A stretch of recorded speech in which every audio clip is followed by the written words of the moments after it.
Kung dekada na nga na hindi ka nakabalik sa iyong pinanggalingan, magugulat ka sa laki ng pagbabago at kaunlaran nito. Welcome back to my channel. Ito ang Galapalo TV. Mahigit sa 3 dekada na hindi ako nagagawi sa lugar na ito, na ngayon ay maunlad at progresibong lungsod. At ito nga ang lungsod ng Las Piñas ng Metro Manila. Muli samahan niyo ako sa aking panibagong journey dito sa lungsod ng Las Piñas. At ating silipin ang mga pagbabago sa maunlad na lungsod na ito. At para na rin sa inyong kaalaman, naging bahagi rin ako sa mga disenyo ng subdivision, particularly itong Doña Manuela Subdivision na pagmamay-ari ni Engineer Rosalino Reguera. At kami ang naatasang bumuo o gumawa at nag-design ng Doña Manuela Subdivision. At ito nga ang pinaka-main road ng Doña Manuela Subdivision. At ating pansinin ang mga pagbabago sa lugar na ito. At ito nga ang tinatawag na Alabang Zapote Road. Isang mahabang daan patungo ng Alabang, Muntinlupa, Rizal. Tayo na at pansinin natin ang mga pagbabago sa lugar na ito. Ang lugar na ito ay bahagi pa rin ng Barangay Pamplona. Dekada 70 nang aming sinimulan, idisenyo at gawin ang Doña Manuela Subdivision. At bilang bahagi ng mga surveyor o ng geodetic engineer noong mga panahong iyon, ang tanggapan namin na aking pinapasukan ang naatasang gumawa at nagdisenyo ng Doña Manuela Subdivision. Gayon rin ang ilan pang mga subdivision na aming nagawa o idinisenyo sa lugar na ito at sa pagmamay-ari ni dating Senator Manny Villar. At ito nga ang Camellia Homes ng Las Piñas. Kagulat-gulat na nga ang mga pagbabago sa lugar na ito. Isang progresibo at maunlad na lungsod. Ito ang Las Piñas City.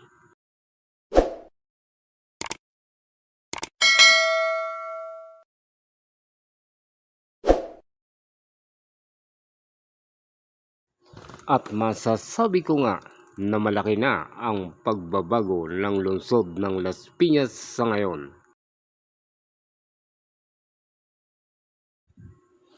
Ang bahaging ito ay ang Alabang Zapote Road.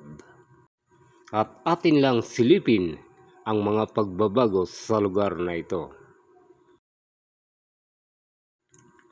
Sa ginawa kong pagbablog na ito pa lang ang kauna-unahan na makarating at makabalik sa lugar na ito. Kaya't ako nga ay nagugulat sa mga pagbabago sa lugar na ito.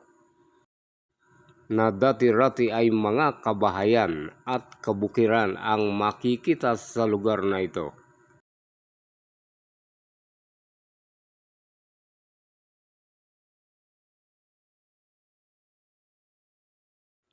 At ito nga ang kahabaan ng Alabang Zapote Road.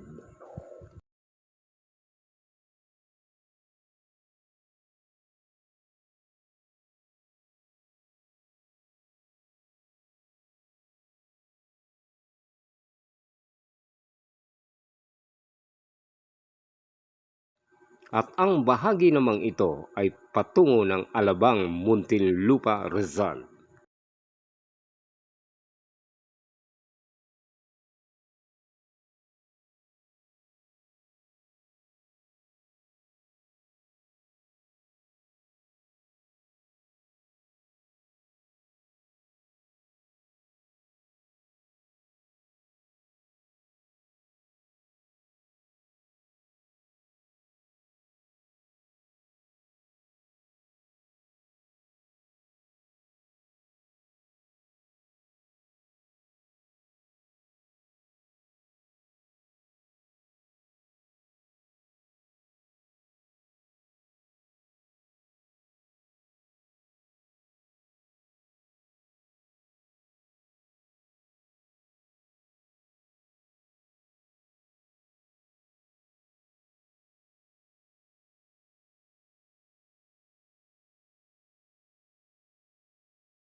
At ito na nga ang pinaka-city hall o munisipyo ng Las Piñas City.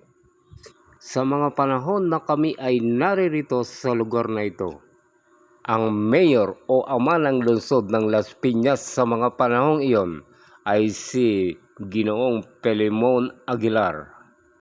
Ang butihing ama na ngayon ay si Senator Cynthia Aguilar Villar, ang may bahay ni Manny Villar.